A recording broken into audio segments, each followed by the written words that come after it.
Amém?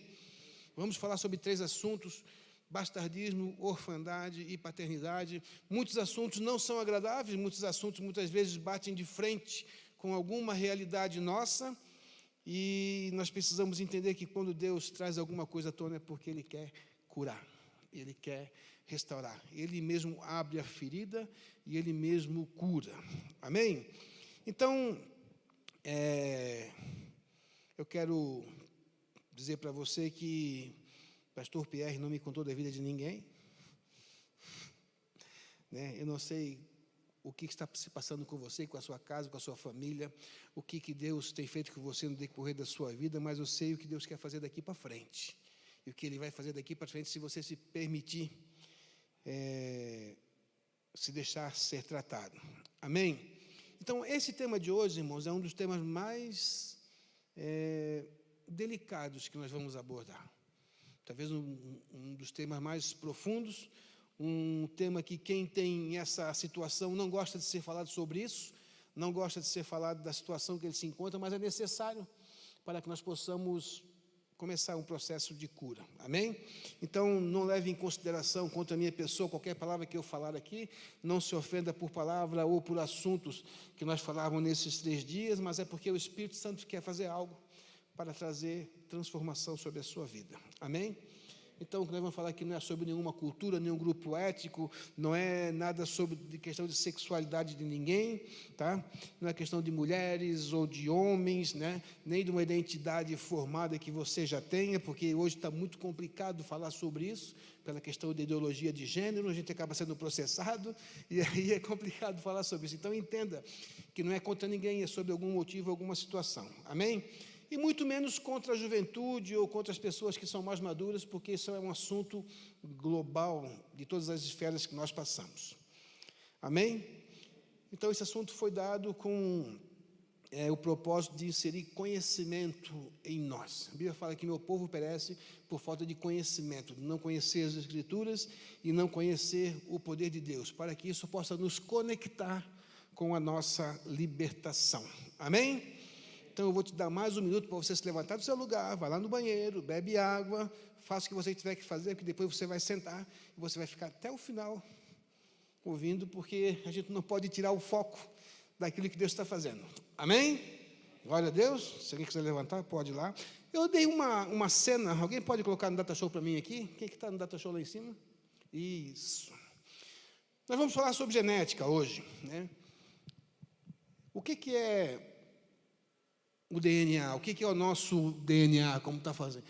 Nós precisamos entender alguns conceitos básicos de ciência, né, de medicina, enfim, como queiram falar, mas é importante porque o que mais se fala hoje é justamente do gênero da pessoa, né? Ideologia de gênero, né? Mulher no corpo de homem, homem no corpo de mulher, e aquele negócio todo. E precisamos entender, assim, o que é isso, não somente espiritualmente, mas também naturalmente como que funciona, né? Basicamente a fórmula do DNA humano é o que está aí, tá? Um gene. O que é um gene? Um gene, ele é um fator genético, uma sequência do DNA. Quando você vê aquela cobrinha do DNA e tem aquela escadinha, então um gene é cada um daqueles degraus. Amém? Então, o que aquilo faz? Aquilo determina uma determinada característica no nosso corpo. Amém? Então, cientificamente falando, um homem nasce homem, a mulher nasce mulher. Por quê? Porque o nosso gene foi assim, foi Deus que criou assim. Amém? Deus criou assim. Genótipo é um conjunto de alelos ou de genes que um indivíduo possui. Isso faz a constituição genética do que é herdado. Uma parte que vem da minha mãe, uma parte que vem do meu pai, e forma-se um DNA, e ali tem a característica de um, olhos de um, cabelo de outro, fala de um, é onde dá a nossa personalidade, é criada em cima disso, tá? Fenótipo é o aspecto ou a manifestação de uma determinada característica. O que é isso, pastor? É como que eu me porto diante da modificação que teve do gene do meu pai com o gene da minha mãe. E o caráter ou a característica, que é um atributo e uma manifestação. Isso já é um pouco mais complicado, mas Por que eu quero falar isso? Porque Satanás, o inimigo de nossas almas, ele tem se preocupado muito em degenerar o estado original de como Deus criou o homem, tá? Então, assim, nós sofremos uma corrupção genética. Satanás tem tentado corromper a genética humana, e é por isso que os esforços que ele tem realizado em toda a terra, em todo o tempo, desde quando ele caiu lá do céu, ele, mais um terço de anjos, ele começou a ter o domínio sobre essa terra, ele começou a armar para cima do homem, porque nós somos a coroa da criação de Deus, nós somos a menina dos olhos de Deus, nós fomos criados para quê? Para substituir o sinete da adoração. Deus nos criou para a sua adoração. Então, assim, Deus criou eu, Deus criou você, para substituir aquela rebelião que existia lá no Éden.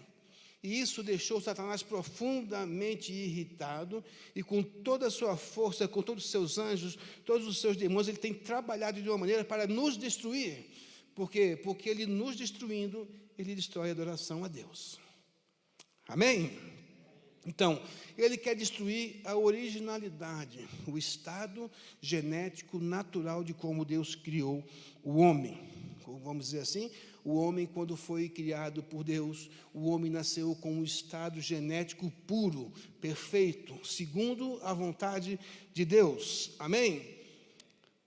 No livro de Gênesis, no capítulo 2, no versículo 16 e 17, diz assim: E ordenou o Senhor Deus ao homem, dizendo: De toda árvore do jardim comerás livremente, mas da árvore do conhecimento do bem e do mal, dela não comerás, porque no dia em que dela comerdes, certamente morrerás.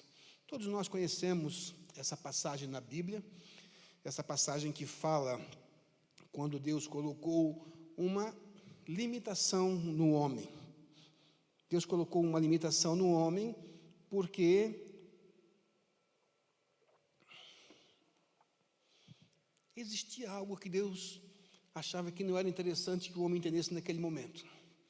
Eu vejo muitas pessoas falarem e quererem explicar a questão da árvore do conhecimento do bem e do mal, né, falando sobre tudo aquilo, mas existia algo naquele lugar.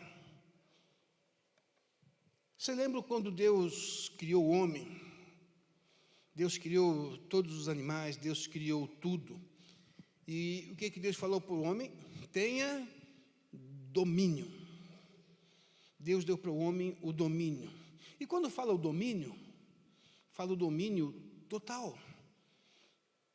Domínio o homem sobre os peixes do mar, sobre as aves do céu, sobre todo animal que rasteja sobre a terra, domínio.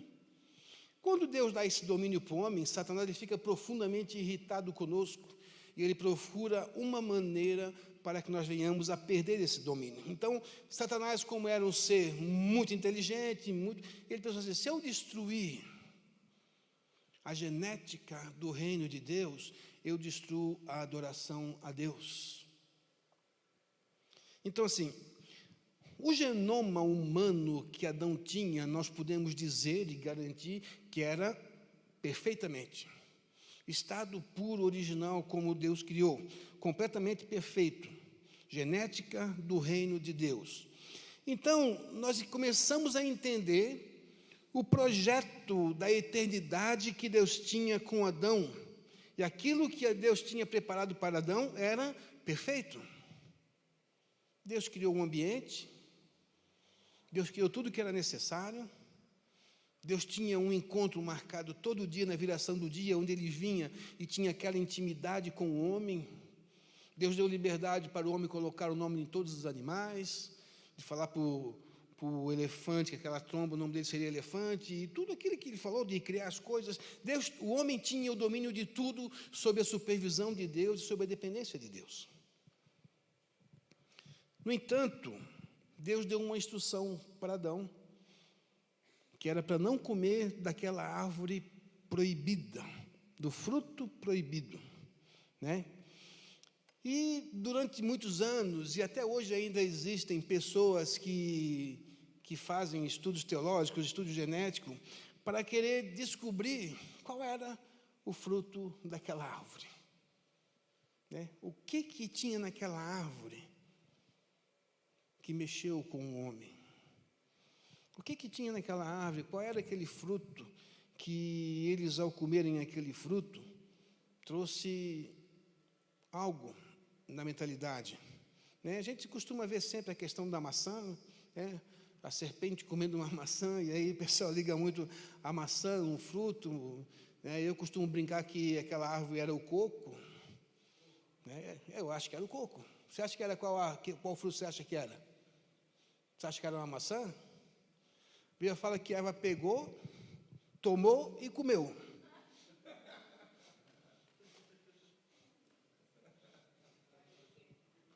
Qual é o fruto que a gente toma água e come a carne? É o coco. Amém? Isso está lá no livro de 2 Robos, capítulo 3, versículo 2. Então, assim, existem pessoas que estudaram isso e estão querendo estudar, entendendo assim, que fruto seria esse que mexeu com algo dentro da mente do homem, porque a partir do momento que ele come aquele fruto, a Bíblia fala que abriram-se-lhe os olhos e ele viu que estava nu. Que até então ele estava nu e não sabia. Então, alguns dizem que essa árvore possuía algum tipo de droga, né, que alterou o sistema psicológico de Adão. Né?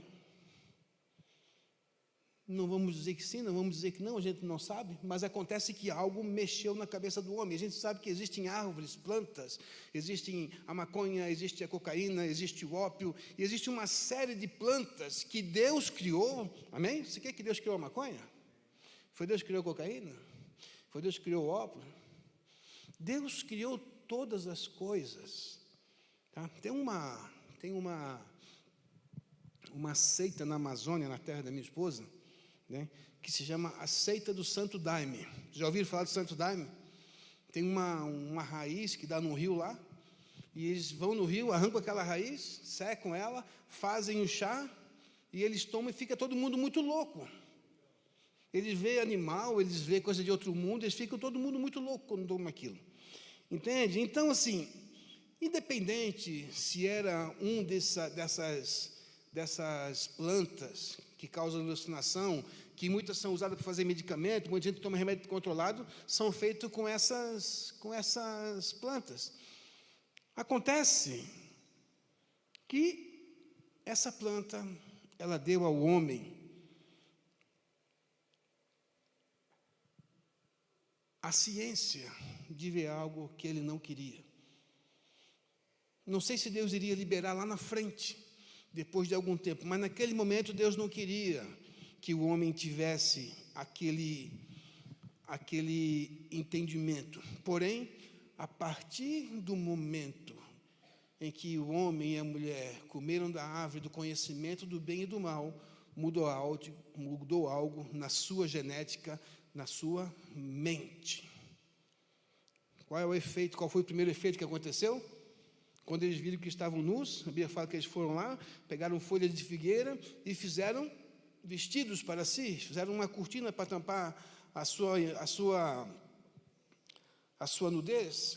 Não somente isso, não somente fizeram roupas para si, como se esconderam da presença de Deus. Algo mexeu na sua mente. Já não estava mais puro como havia sido criado no princípio.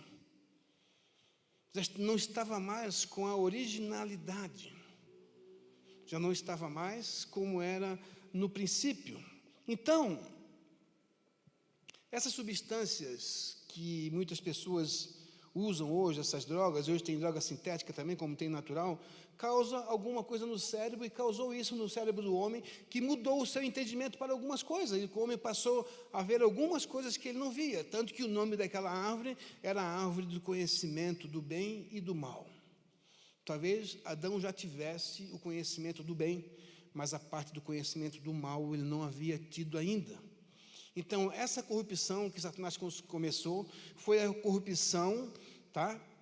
E eles conheceram na mente o bem e o mal. Então, a primeira corrupção que aconteceu foi a corrupção na genética da mente do homem.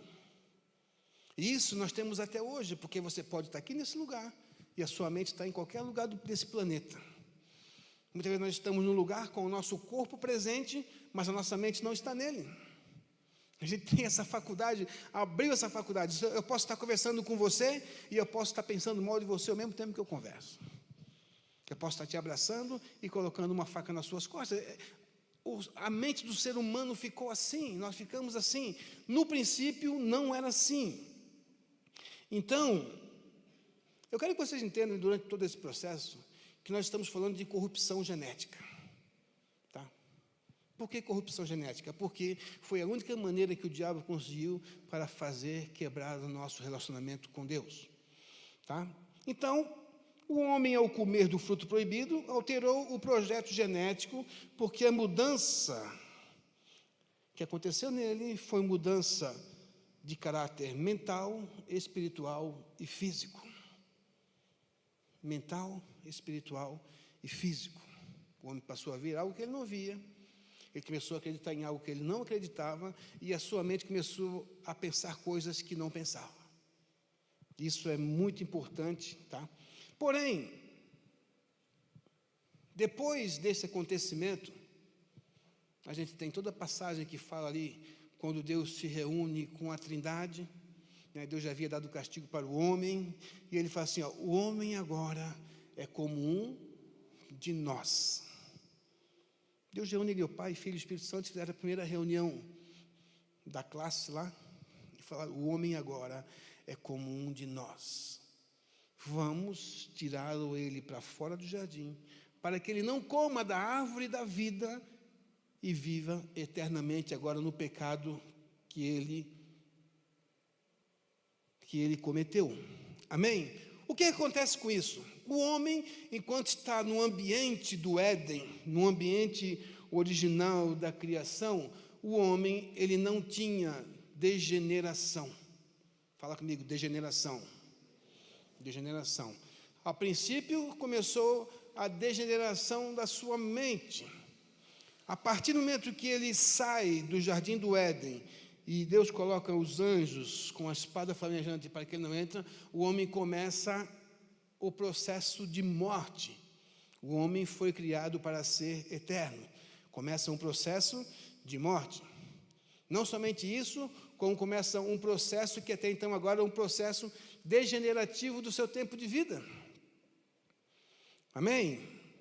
Então assim, o homem ele foi projetado para viver eternamente, passou por essa mudança na sua informação genética, depois que ele come daquele fruto, as informações genéticas do seu corpo começou a degenerar o seu corpo. Aí a gente vê biblicamente falando agora, os dias de Adão vieram a ser apenas 930 anos e morreu, comparado que era para ele ser eterno. Os dias de Noé vieram a ser de mais ou menos 950 anos e morreu. Isso porque ele lutou para que a sua genética não fosse corrompida. Se nós falarmos de família no Velho Testamento, o padrão de família, nós encontramos poucas pessoas, poucas famílias do Velho Testamento que tiveram um padrão de conduta que se possa se espelhar. Geralmente todas tinham problemas. Agora, Deus fala aqui, Gênesis capítulo 6, versículo 9, se puder botar aqui, fala assim, ó, estas são as gerações de Noé.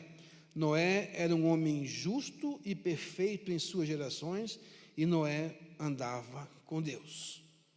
Amém? São poucas pessoas que têm essa particularidade de falar na Bíblia de pessoas que eram um modelo de família. Noé obedeceu a Deus, Noé não teve duas mulheres, Noé fez aquilo que precisava ser feito.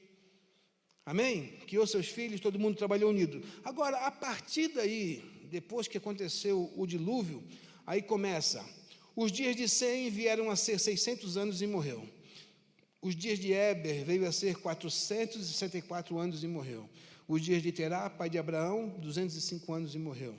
O dia de Abraão, 175 anos e morreu. Os dias de Jacó foram 147 anos e morreu. E desde a época de Davi A nossa vida é de 70 anos, no máximo 80.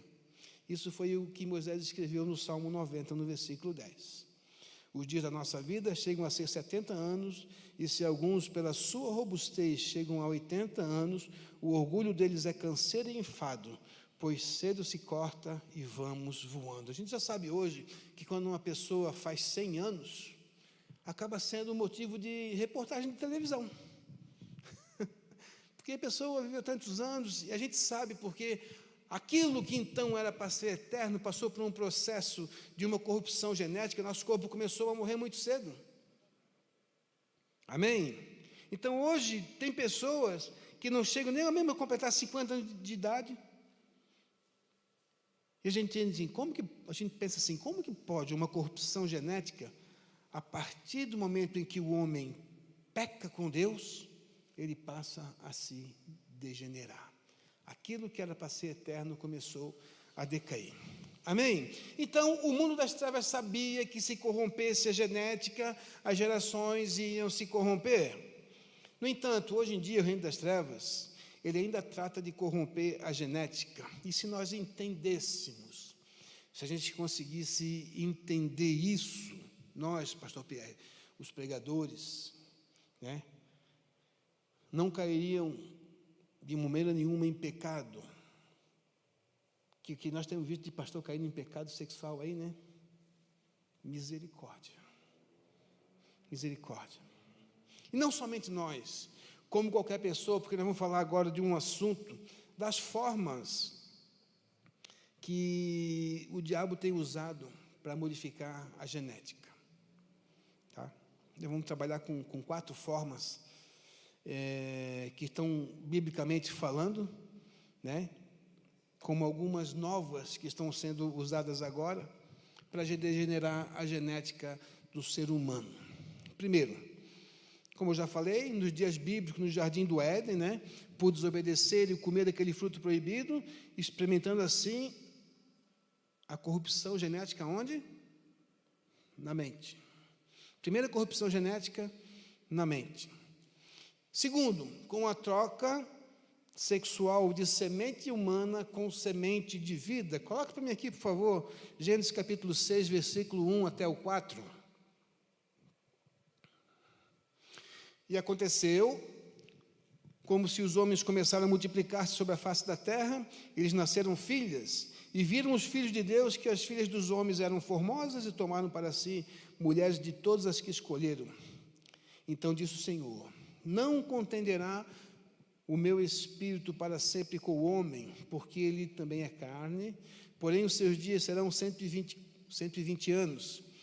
E havia naqueles dias gigantes na terra, e também depois, quando os filhos de Deus entraram as filhas dos homens, elas geraram filhos, e esses eram os valentes que houve na antiguidade, homens de fama. Então aqui a Bíblia está falando justamente que alguns anjos caídos de Satanás, eles tomaram forma humana e adentraram as mulheres humanas e geraram seres que naquela época existiam, que a gente fala que são os gigantes, os nefilins, onde se acha algumas escavações, acha esqueletos de pessoas que tinham 3 metros de altura. Então, uma segunda maneira foi através da corrupção humana com a genética humana com a genética divina, que aconteceram a troca sexual dessas pessoas. Amém? Terceira coisa, através de experimentos científicos. Alguém já ouviu falar da ovelha Dolly?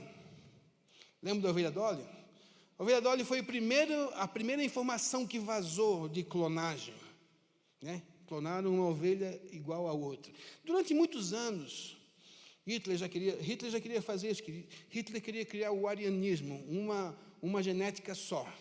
Queria matar todo mundo que não fosse branco e criar só um exército de branco com uma linhagem só, né? Mas hoje, a ciência, ela cresceu tanto. Eu estava conversando com o Guilherme hoje à tarde um pouco sobre as vacas dele lá, né? E agora já não usa mais nem o touro, uma inseminação artificial, né?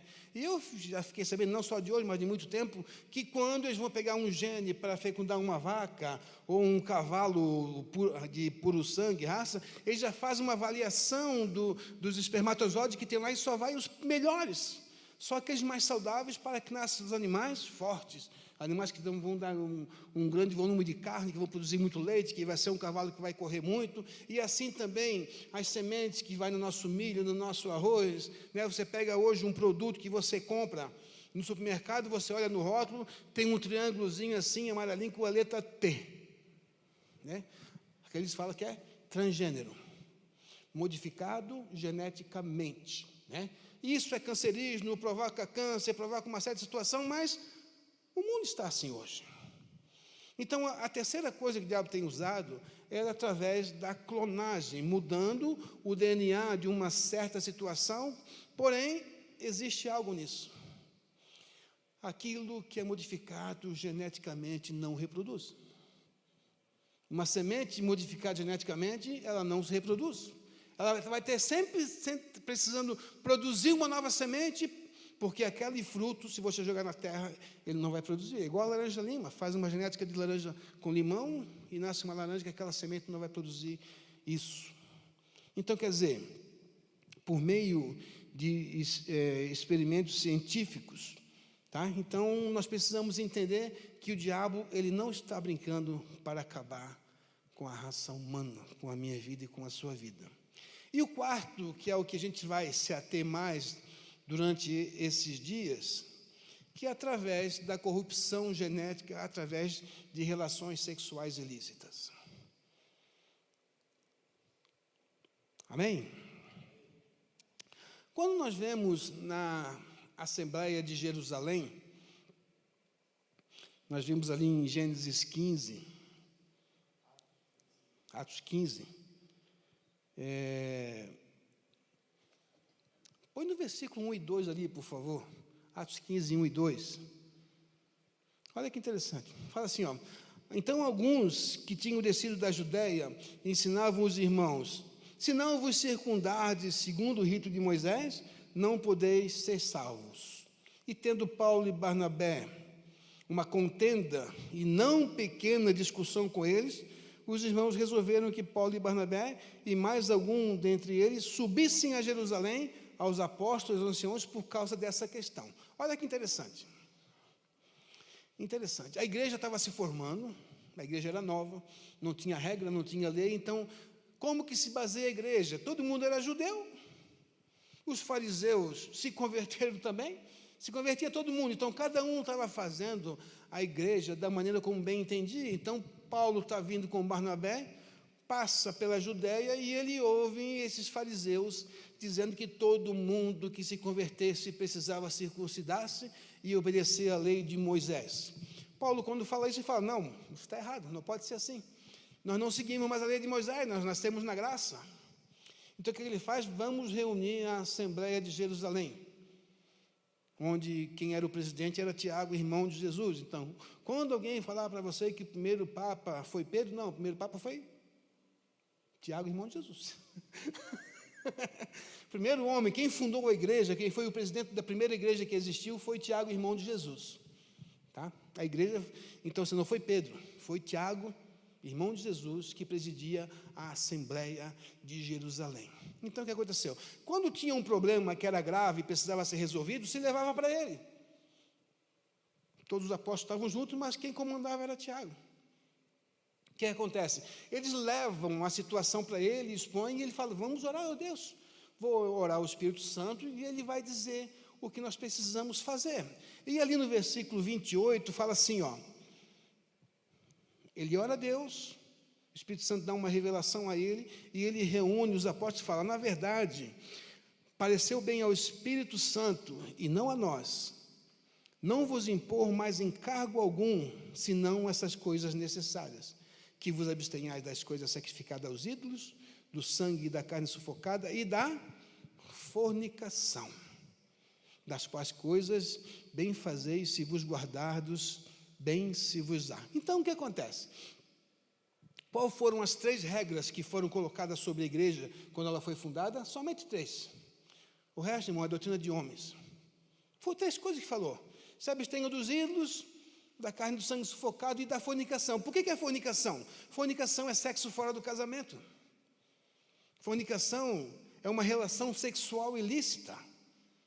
Então, qualquer relação sexual que é feita fora do casamento, fora do padrão natural de Deus, ela vai trazer uma consequência que o fruto daquela relação vai se chamar bastardo. E é onde nós queremos chegar nessa noite e falar sobre essa questão do bastardo. Por que acontece isso? Uma das maneiras que o diabo usa para destruir a genética humana, agora nesse tempo, é através da relação sexual ilícita e do nascimento de filhos ilegítimos. Diante disso, quero que você abra a sua Bíblia, no livro de Deuteronômio, capítulo 23, versículo 2, onde quando Deus dá a orientação para Moisés, quando o povo sai do Egito e o povo vai para o deserto, Deus agora é Deus que está diretamente com o povo. Deus fala assim: nenhum bastardo entrará na congregação do Senhor, e nem ainda a sua 10ª geração entrará na congregação do Senhor. Deixa eu explicar para vocês. Deus estipula agora, depois que o povo está livre, Deus estipula agora para Moisés algumas regras para a adoração ao Senhor. Quem que saiu do Egito e foi para o deserto? 600.000 homens, fora mulheres e crianças, e bastardos e povos estranhos. Então, 600.000 homens, que dava no total, colocando mulheres, crianças e outros povos, 3 a 4 milhões de pessoas estavam no Egito, no deserto. E Deus também dá para Moisés que teria que fazer um tabernáculo, onde seria o lugar da adoração, onde seria o lugar onde Deus se comunicaria com o homem, e é onde o homem faria o seu sacrifício a Deus. Foi isso que eles pediram: deixa meu povo ir para o deserto, para me adorar no deserto. Esse foi o pedido do povo, e Deus fez. Só que Deus colocou algumas imposições. Porque assim, quando o povo foi para o Egito, o povo era livre. Chegando no Egito, eles foram escravizados. E você sabe que o escravo, ele não tem vontade própria. O escravo, ele faz o que seu senhor manda. O escravo, ele não faz nada por merecimento, ele faz por obrigação. Então, assim, o povo estava no deserto, virou cativo, e acontece o quê? Alguns egípcios se casaram com algumas hebreias, alguns hebreus se casaram com algumas egípcias e nasceram filhos de povos que foram misturados, que não era o povo que Deus especificou. Então, esses povos que foram misturados, nasceram os seus filhos, foram considerados bastardos.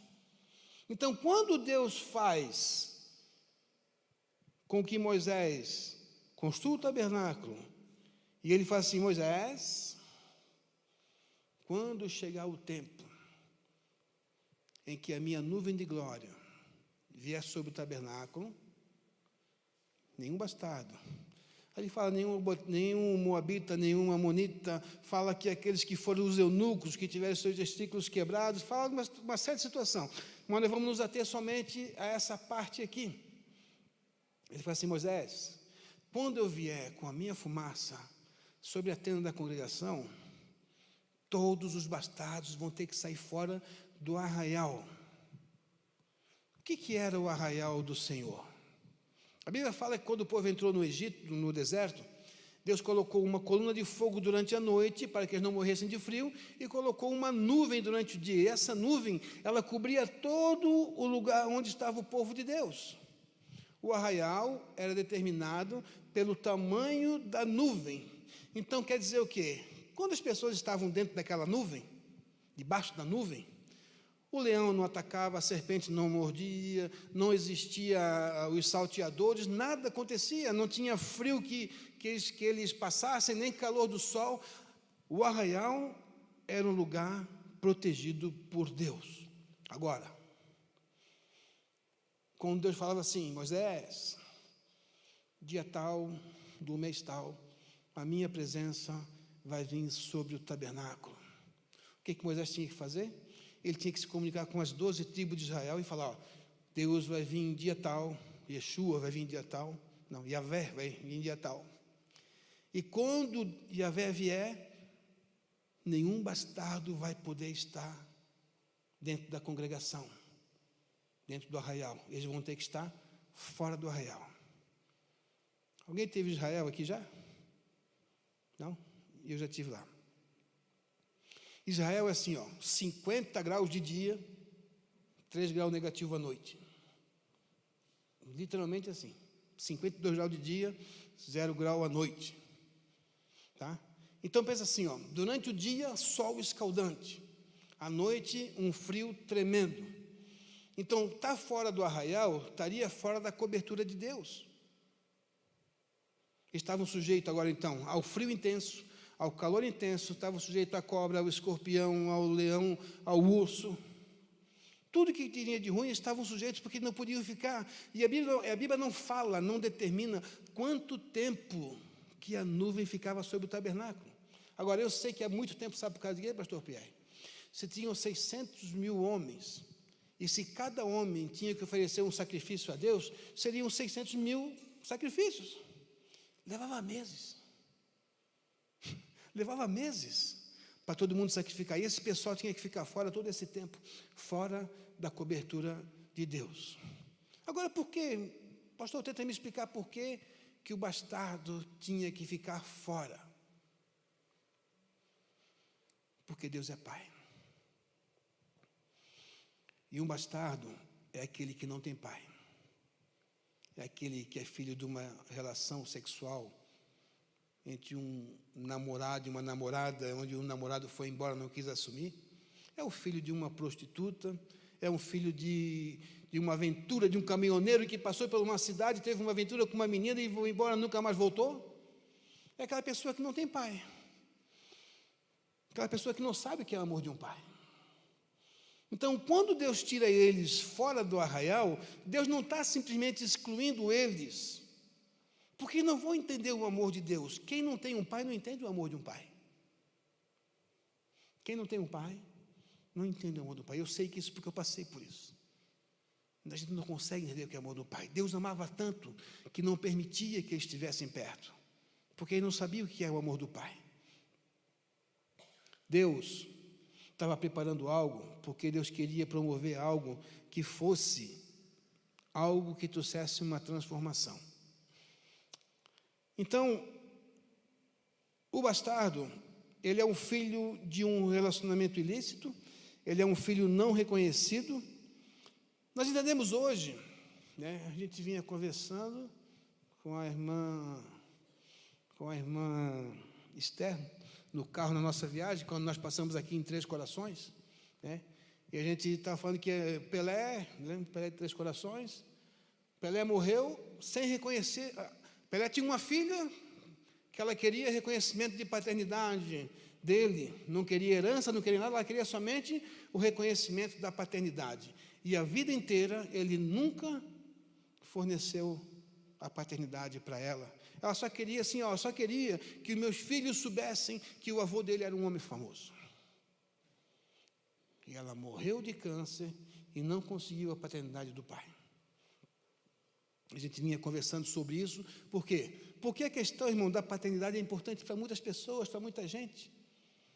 E nós precisamos saber, porque o diabo, ele acaba fazendo com que essas coisas aconteçam para que nós não tenhamos um bom final da nossa vida.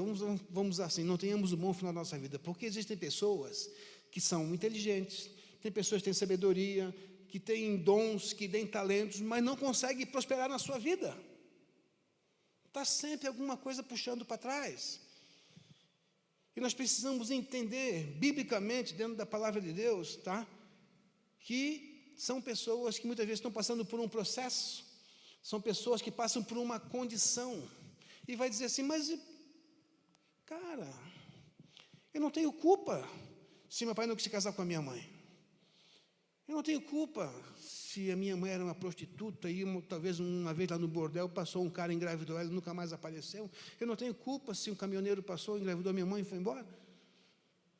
Mas acontece que existe um castigo que Deus deixou. E esse castigo é de 10 gerações. Mas lembre-se, tá? Que quando a gente fala sobre paternidade, quando a gente fala sobre orfandade, quando a gente fala sobre bastardismo, isso acaba sendo uma condição natural, mas acaba sendo uma mentalidade também. O pai, ele tem 3 funções básicas na vida de uma pessoa. Precisamos entender o que é paternidade. Qual é a função de um pai? O pai, ele tem 3 funções específicas. Ele tem que dar provisão, proteção e destino. 3 coisas básicas que o pai tem que dar. Provisão, ele tem que dar o sustento para a sua casa. Ele tem que dar proteção, ele tem que guardar. E ele tem que dar um destino, encaminhar para onde que essa pessoa vai. É o mínimo. O mínimo que um pai tem que fazer são 3 coisas. Ele tem que dar provisão, proteção e destino. Amém? Fala comigo, provisão, proteção e destino.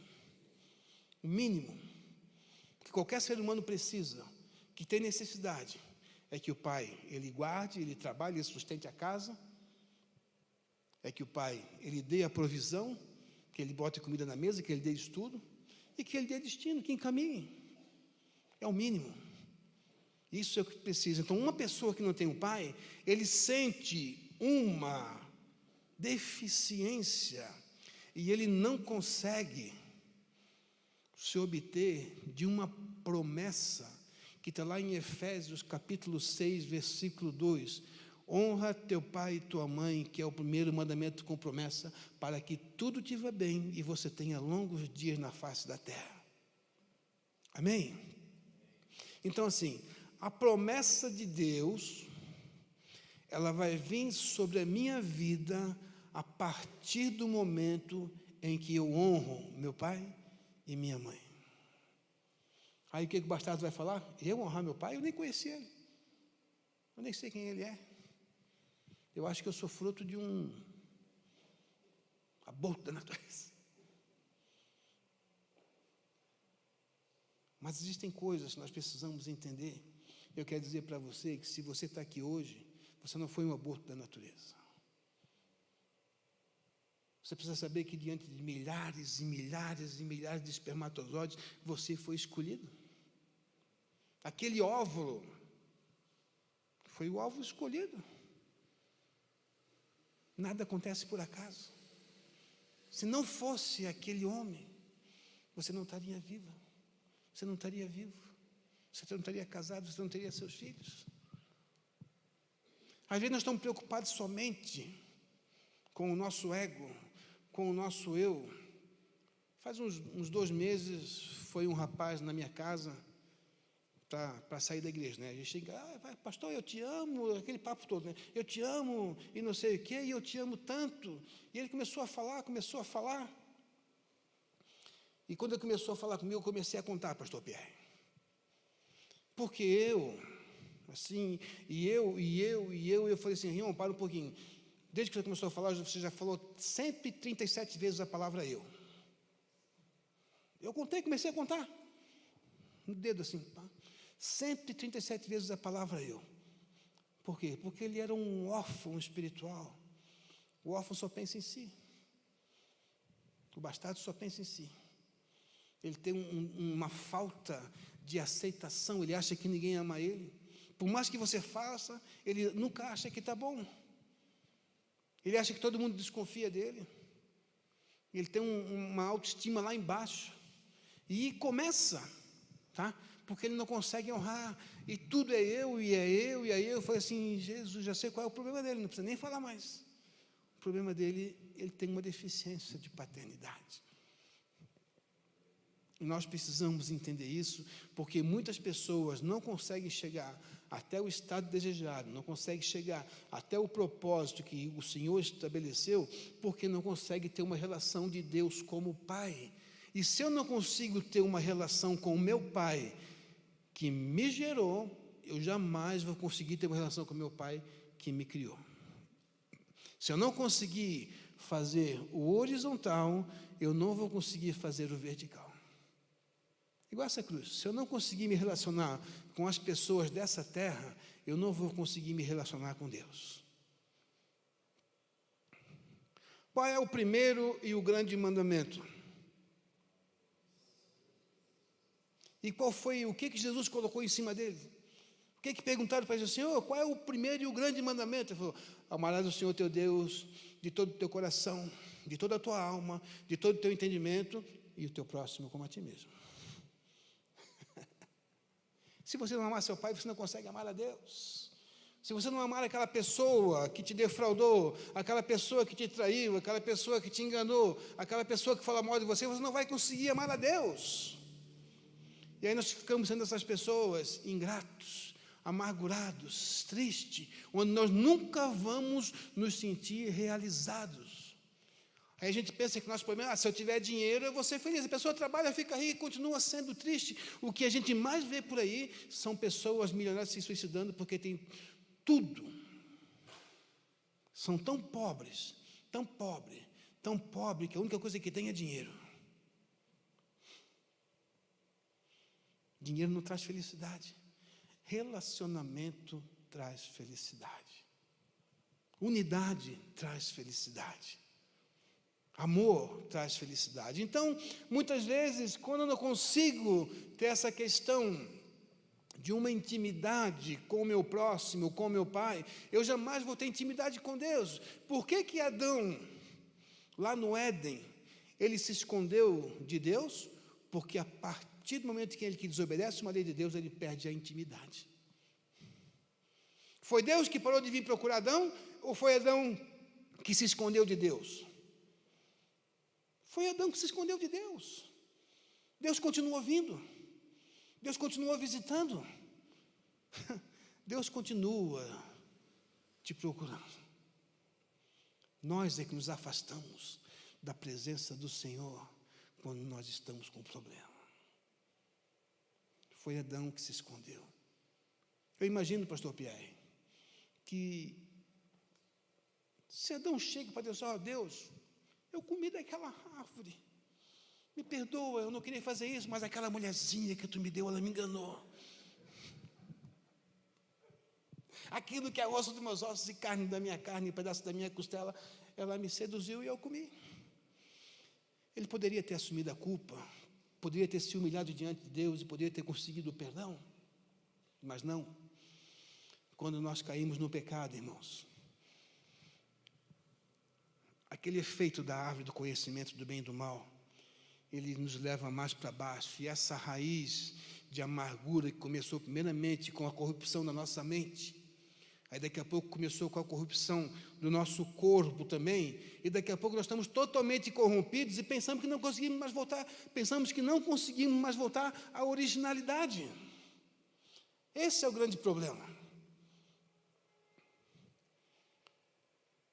Então, quando fala em Efésios capítulo 6, versículo 2, honra teu pai e tua mãe, que é o primeiro mandamento com promessa. Então, muitas vezes, nós não conseguimos essa promessa, porque a gente não quer se submeter a perdoar os nossos pais. E esse é o princípio da nossa conversa, porque não interessa a situação como você foi gerado, precisa saber por que você foi gerado e para que você foi gerado. Você foi gerado para ser uma semente que vai dar bons frutos, para causar transformação em alguns lugares, para causar transformação na vida de pessoas.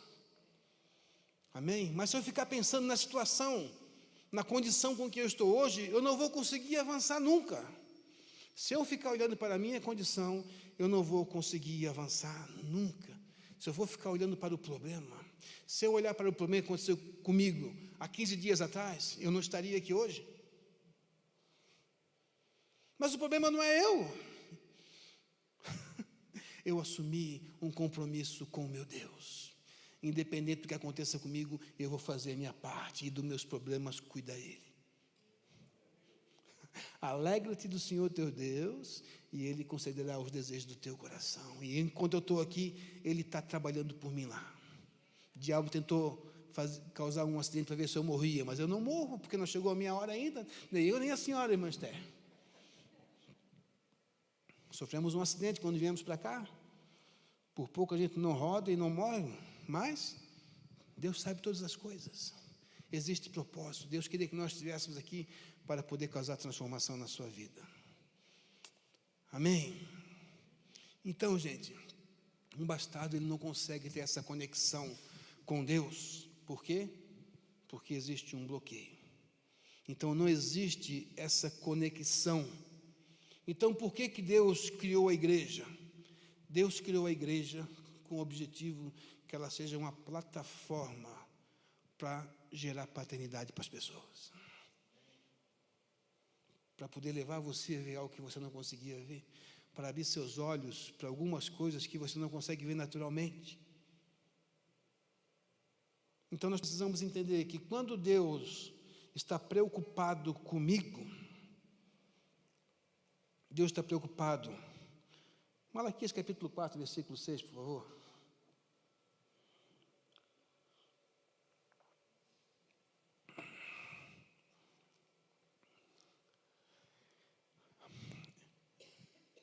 Eis que eu vos enviarei o profeta Elias, antes que venha o grande e terrível dia do Senhor. E ele converterá o coração dos pais aos filhos, e o coração dos filhos a seus pais, para que eu não venha e não fira a terra com maldição. O homem perde a conexão com Deus lá no Éden, o homem perde a paternidade com Deus. Então, o homem deixou de ser filho de Deus e ele passou a ser uma criatura, passou a ser uma alma vivente novamente, tá? E aí, agora aqui já estamos falando lá dos últimos versículos do Velho Testamento, antes de Jesus estar chegando na terra, e ele lança, através do profeta Malaquias, essa palavra, que enviarei o profeta Elias, antes que venha o grande e terrível dia do Senhor, e ele converterá o coração dos filhos aos pais, e o coração dos pais aos filhos, para que não fira a terra com maldição. Eu vi uma imagem hoje, olha que interessante que eu vi. Eu acho que foi na casa do Guilherme que eu vi, mas eu vi no meu celular. Um DNA, porque quando eu vi aquela madeira lá atrás, eu lembrei dele. Eu vi um DNA de um dedo aqui, que é a impressão digital de um dedo, e como se fosse uma tora cortada, e a tora estava com os veios da madeira, parecia uma digital também. Obrigado. Parecia uma digital, tanto do dedo como da tora, né? E aí eu me lembrei desse versículo, porque a briga é pela terra. De onde que nós viemos? Nós viemos da terra, nós fomos criados do pó da terra. E ele fala assim, eu mandarei o espírito de Elias, porque vai vir o dia ruim, gente. Nós não chegamos no dia mau ainda, tá? Nós não chegamos nesse terrível dia do Senhor. Por quê? Porque ele está dando uma oportunidade para converter o coração dos pais aos filhos e o coração dos filhos, para que ele não venha, para que a terra não seja ferida por maldição. Existe uma briga pela terra. Satanás, ele pensa que ele é o dono da terra. A terra é do Senhor. Foi o Senhor que criou. Satanás está aqui por um tempo indeterminado. Daqui a pouco vai chegar o dia dele. Mas a briga dele é pela terra. E a terra é tão interessante em tudo, porque Satanás, ele tem lutado para dominar aquilo que o homem conquistou lá no Éden. O que o homem conquistou no Éden? O domínio. Amém? E tenha ele domínio sobre as aves do céu, sobre os peixes do mar, sobre toda ave que voa, todo animal que rasteja. Tudo isso é domínio do homem. Por que que Satanás quer? Porque o que governa o ambiente, guarda essa frase, aquilo que governa o ambiente governa a sua vida. Amém? Nós estamos sendo governados por quem no nosso Brasil hoje? Pelo Lula. Aquilo que governa o ambiente governa a sua vida. As leis que estão colocando estão governando a sua vida e a minha vida também. Por quê? Porque aquilo que governa o ambiente governa a sua vida.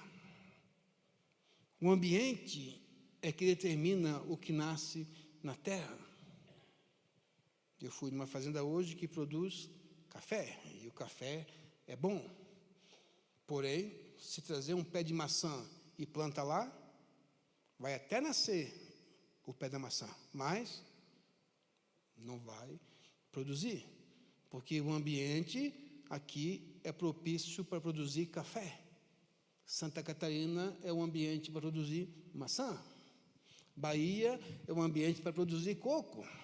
Brasília é um ambiente para produzir corrupto. E assim vai indo, né? Gostaram dessa? O que governa um ambiente? Governa a minha vida. Aquilo que governa a minha mente é aquilo que domina o meu corpo. Amém? Aquilo que governa a minha mente é aquilo que governa meu corpo. Se eu começo a ver pornografia, daqui a pouco eu me acabo em masturbação. Amém, jovens? Os jovens não querem dizer amém. Tudo aquilo que governa a minha mente. Então, se uma pessoa começa a trabalhar com fofoca, a fofoca acaba dominando o corpo dela. Se a pessoa começa a trabalhar com honestidade, a pessoa acaba sendo uma pessoa honesta em qualquer situação. Aquilo que governa a minha mente é aquilo que domina o meu corpo. Então, Satanás está preocupado em dominar a minha mente, em dominar o meu corpo e dominar a minha família também, e daqui a pouco vai querer dominar o meu gênero.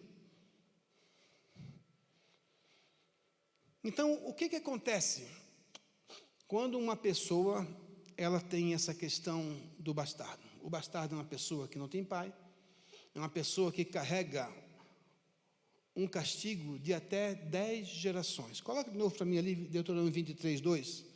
Deuteronômio 23:2. Nenhum bastardo entrará na congregação do Senhor, nem ainda a sua 10ª geração. Quantos anos dura uma geração? De 40 a 70 anos. É o tempo de uma duração, uma geração. Antigamente as gerações eram menores, eram mais curtas, as pessoas viviam pouco. Tá? Então vamos fazer uma soma por baixo. Se for 70, vai ser muito alto, vai dar 700 anos. Então, uma pessoa que tinha condição de bastardo não podia entrar na congregação do Senhor, nem a sua 10ª geração. Então pensa, se eu hoje nasci na condição de bastardo, 10 gerações à minha frente, 400 anos, que foi o tempo que o povo ficou no Egito, no deserto, não vai ter condições de adorar a Deus. Se nós entendêssemos isso, jovens, a gente pensaria muitas vezes antes de fazer sexo antes do casamento. Pensaria 20, 30, 50 vezes. Vou explicar algo para vocês. Posso falar assim de uma maneira mais aberta, pastor Pierre? Não tem problema, já está a hora, permite, né? Numa relação sexual, quando o homem ele entra numa mulher, ocorrem microfissuras, tanto na vagina da mulher como no pênis do homem. E acaba passando troca de fluidos do homem para a mulher e da mulher para o homem. Passa informação genética minha para ela e informação genética dela para mim. Então, automaticamente, eu com a minha esposa, nós temos uma vida sexual e existe no corpo dela informações do Robson e existe em mim informações dela. Automaticamente, na geração do nosso filho, nós já estamos passando informações que nós já temos para os nossos filhos. Agora, quando tem uma terceira pessoa no meio, já tem dentro do corpo de um deles 3 informações genéticas. 3 informações genéticas. Isso. Entende? O que pode ocorrer? Vocês já viram que numa família, às vezes tem 4, 5 filhos e um é da pá virada? Não, tem um que é da pá virada. 4 são igualzinhos assim, parece o pai ou parece a mãe, mas tem um que é da pá virada. É aquele que não parece nem com o pai, nem com a mãe. Aí, às vezes, a mãe lembra que foi o namorado que ela teve na infância, parece o fulano de tal. Ou nasce 4 louros e um moreno, ou 4 morenos e um louro, com alguma informação que não é daquele casal. E ela não traiu ele e ele não traiu ela. Mas um dos filhos nasceu com informação de uma terceira pessoa que um dia teve com um dos dois. Isso acontece, pastor Pierre. Informação genética está dentro de mim, está dentro dela. Deus não queria, quando Tiago fala na Assembleia de Jerusalém, vamos pedir simplesmente que eles não sacrifiquem aos ídolos, que não comam a carne e o sangue e que não pratiquem a fornicação, que não venham a difamar a linhagem do Senhor.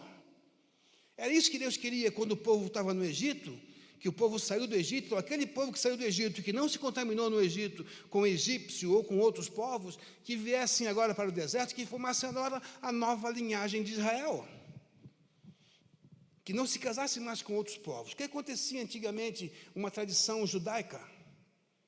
Quando nascia a menina que estava lá com 11, 12 anos, falava, essa aqui, ela vai casar com o primo do meu filho, alguém da família. Então, já ia lá, já encomendava o casamento 5 anos antes.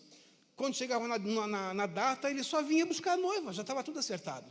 Porque eles não queriam que houvesse uma corrupção na genética. Isso é lei do Velho Testamento. A cultura judaica é assim. Porém, hoje não é mais assim. Antigamente, o bastardo não tinha herança. Hoje já tem. Hoje, quando eu estava falando do Pelé, eu estava falando sobre isso. Um filho fora do casamento, ele não registrou para que não tivesse herança. Ela entrou na justiça, sei que no final parece que ela acabou ganhando lá.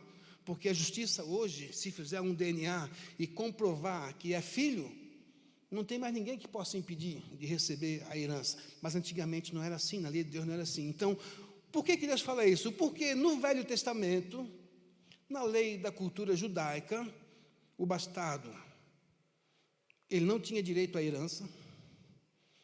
O bastardo não tinha direito à herança. O bastardo, ele não podia participar de celebração a Deus, ele não podia adorar, e o bastardo não podia herdar ministério, ele não podia herdar sacerdote, porque o sacerdote era herança do pai.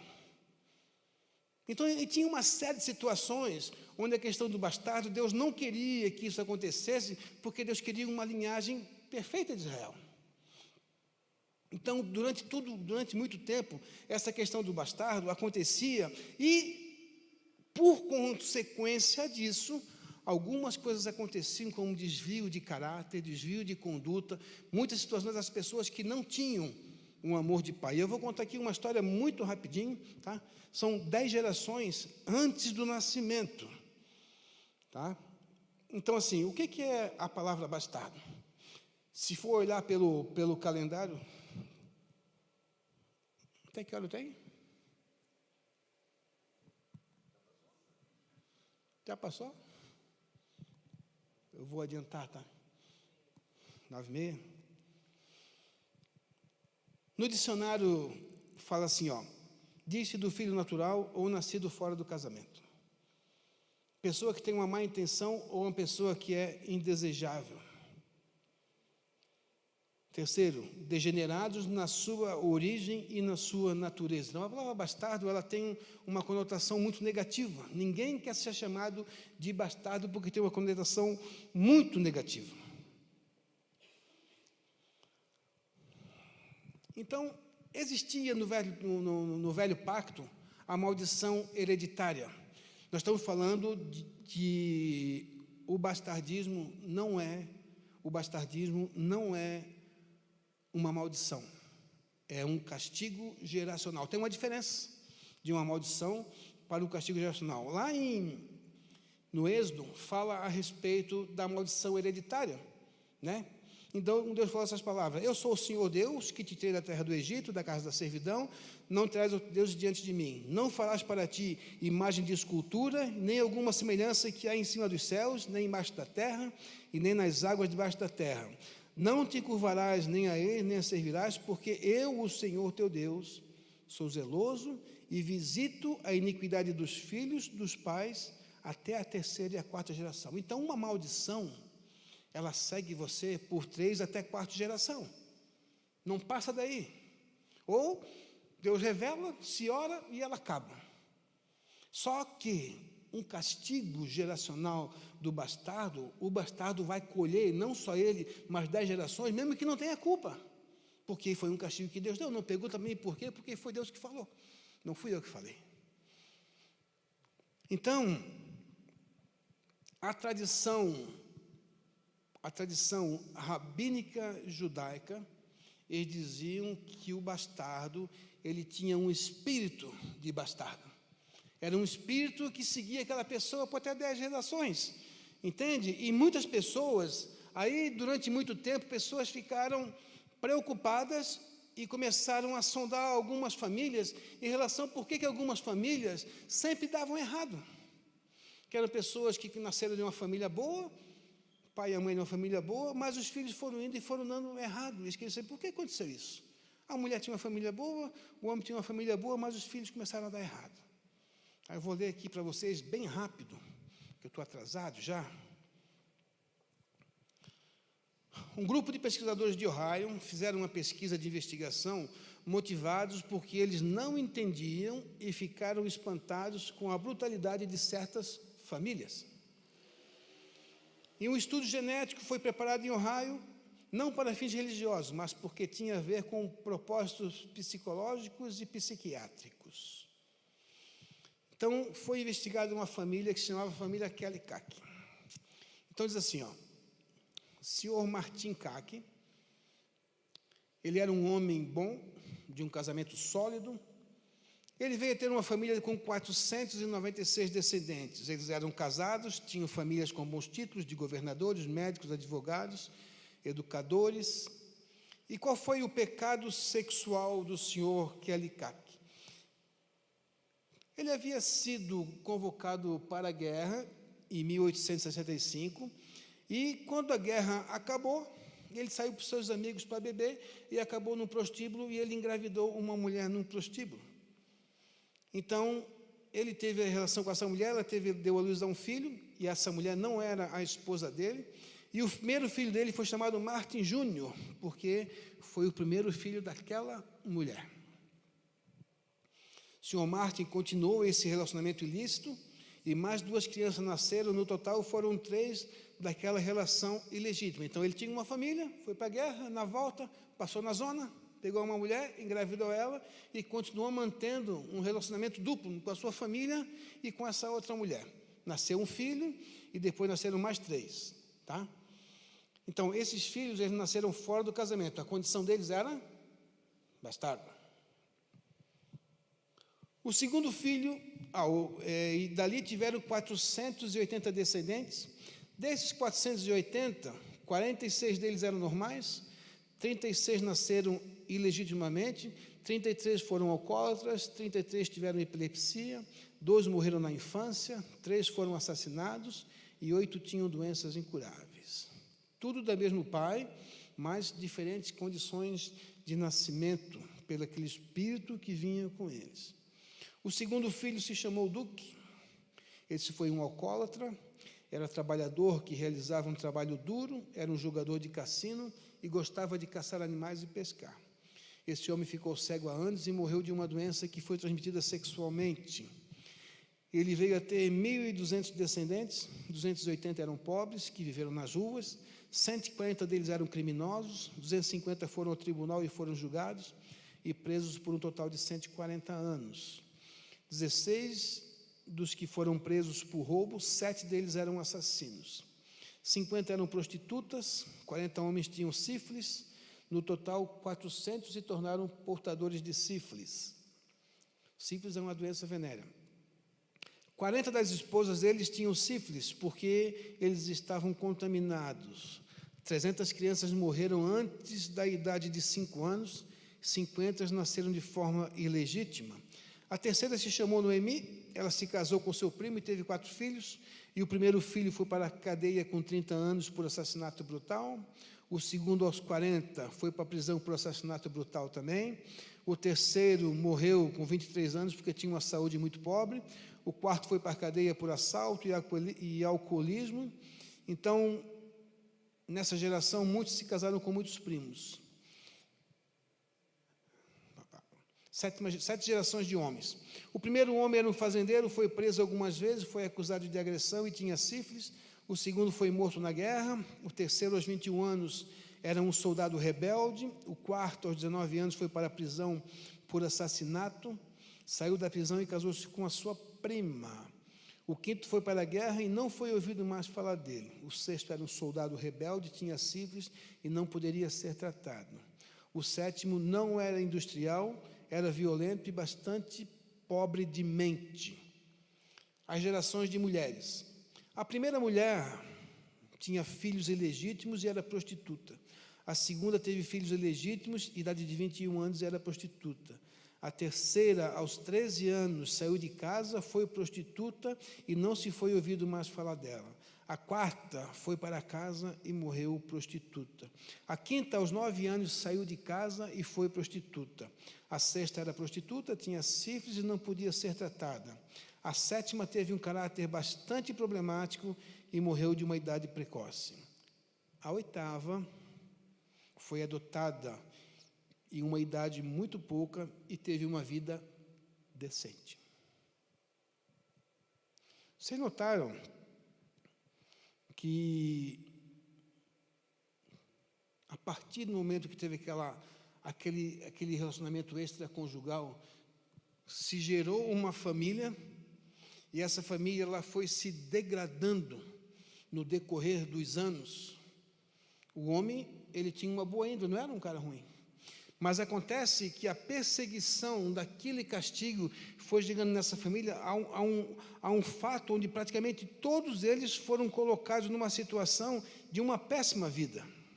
Mas, a partir do momento que uma pessoa foi adotada e teve uma vida decente, se cortou uma maldição ou um castigo. Quer dizer, quando aparece uma adoção, esse castigo se quebra.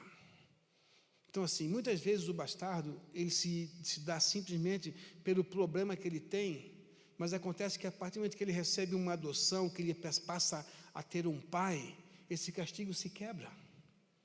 Tá? Então, o que acontece com isso? As pessoas, geralmente, que têm essa condição de bastardo, existem áreas na sua vida que a pessoa tem falta de controle. Geralmente, falta de controle na área sexual, você pode ver que a maioria das mulheres foram prostitutas. Os homens na área moral, uma grande parte foi assassino, foi alcoólatra, e foram estrupadores, e um monte de coisas, se casaram com parentes. Então, esse castigo de mente que fica nessas pessoas, tá? As pessoas acabam cometendo adultério e fornicação. O que se chama adultério? Adultério vem da palavra adulterar. Pegar algo que está original e fazer uma mistura. É igual a gasolina, quando se fala que põe a gasolina batizada no carro. Você foi no posto, o carro estava bom, abasteceu o carro e o carro saiu falhando. Colocaram gasolina adulterada, botaram metanol, botaram qualquer coisa lá dentro e o carro começou a não funcionar bem. Quando existe um adultério no casamento, o casamento ele começa a não funcionar mais bem. Tá?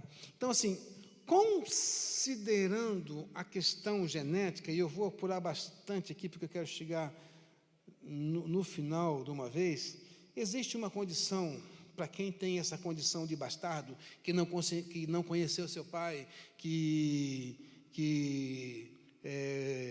a sua mãe foi engravidada e o homem foi embora, ou é prostituta, ou qualquer condição que uma pessoa se encaixa na condição de bastardo, que não foi um filho de um casamento gerado, não foi um filho que o pai esteve presente fornecendo paternidade, vai sofrer na sua vida muitas consequências por sofrer de um castigo desse, que vem de tempos em tempos. Mas eu quero falar para vocês a respeito, já pulando por cima de muita coisa, eu quero falar para vocês a respeito de uma palavra que está lá em Gênesis capítulo 48, versículo 1 em diante, onde vem trazer um assunto em relação à libertação disso.